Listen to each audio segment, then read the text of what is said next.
So, beginning with unexpectedly going up to, I wanted to make a pilgrimage to Panther Meadows just because I had the Great White Brotherhood background and such, which was phenomenal how I got to that because it all came from a dream. So I thought I'd go there and check it out. What's it gonna show me? Nothing's okay. So I went there empty-minded and stuff and went up to Panther Meadows and had Archangel Michael come in. And Archangel Michael began to share with me some of the material. Now, this is so many years ago. This is in the 80s, I believe. So I can't remember what he said. It impacted me deeply. And to me, that really validated Saint Germain coming down and handing a goblet full of golden liquid light to Ray Ballard and giving it to Mr. Livingston, who was 70 years old and came up around the bend, who had been looking for it all his life. And so anyway, at Panther Meadows and Shasta, through the Great White Brotherhood, I realized a lot of really high-level beings found through the caverns there, the lava tubes. And the lava tubes go down deep into the earth, and high-level consciousness beings, especially from Lemuria, deposited not only some of their cities, but also a lot of materials from Lemuria, from Atlantis, High Atlantis. There was High Atlantis, which was the high-level consciousness, and then it started diminishing, and then they got into power and control and so on. But relics were moved to Shasta. Some were moved to Egypt. Some were moved also to South America, and I don't know exactly where, but from Lemuria, also from Atlantis. There's repositories, probably of the greatest treasures of consciousness that were written down. They're somewhere down in there. So I don't think any human egoically is going to find their way towards those things. I think when consciousness returns back to the integrative cycle, which we're well into, but we've got to do our own work at leavening out all of the separation consciousness before these things start opening up, because they'll be accessed once again. And the Sphinx is one area also that also ties in with all of this. And no.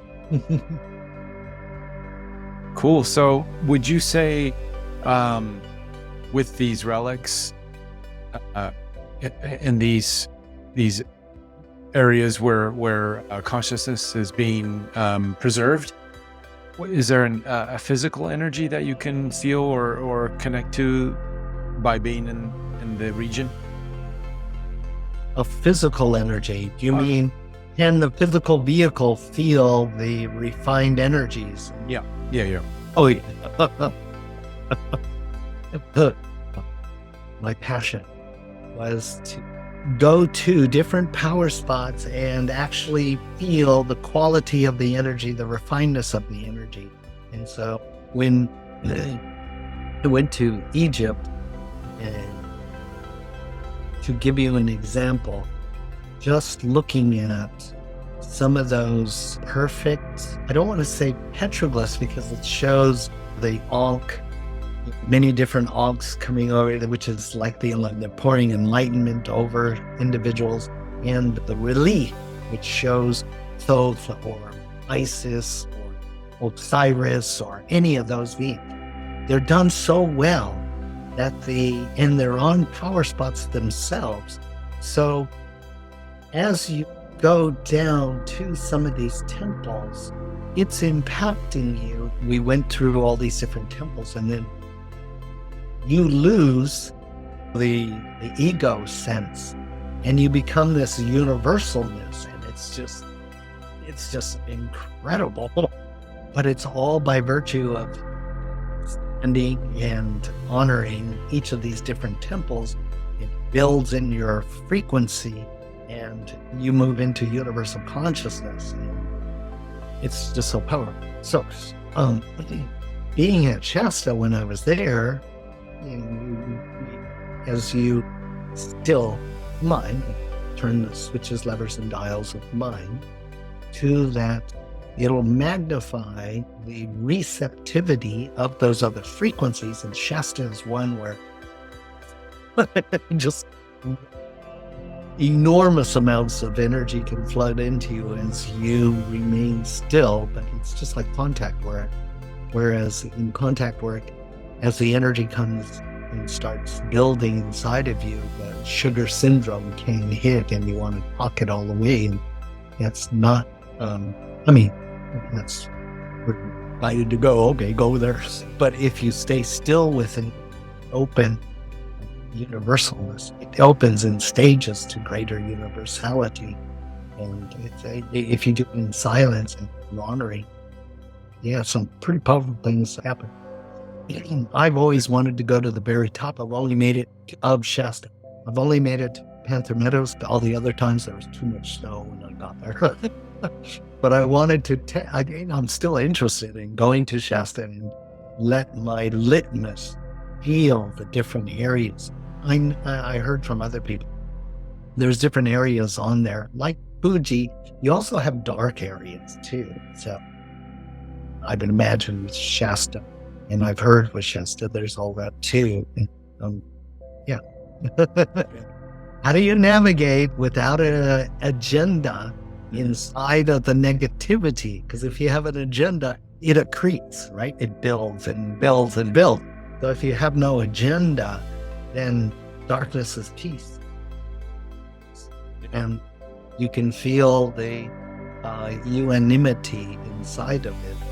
And that keeps it from, monsters being created from your own subconscious. Well, that hasn't been worked out. Okay, so this is the beauty of a lot of power spots and temples that were intentionally built on these power spot ley lines, dragon lines, etc., is that the earth has these centers where it maximizes integrating the refined energy. What that means is that we're all in process of the dissociative energies, that beta brainwave and unconsciousness that's left inside, that's undone.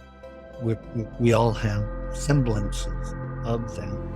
And so when you go to a refined, integrated energy spot, power spot, ley line, etc., the ability to stay centered, neutral, and integrated increases. And as you, like we were talking about before, as the stillness in the mind drops to profound levels, magnifies the naked vulnerability and inclusivity. So to navigate in the quantum, in the stillness, in the nothingness, in the boundless expanse, you need vulnerability, ultimate levels, so that automatically inclusivizes it. I'm making up a word here.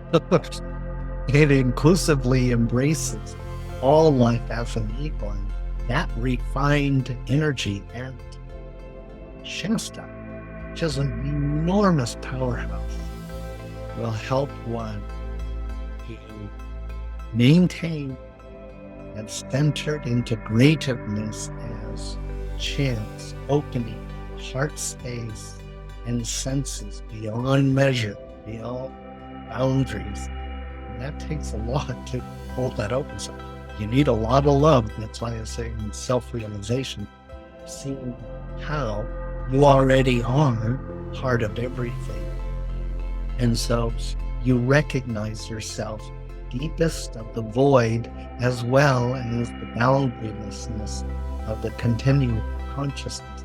And all the while, as you're in that naked vulnerability, you feel wounded love as a light emanating out.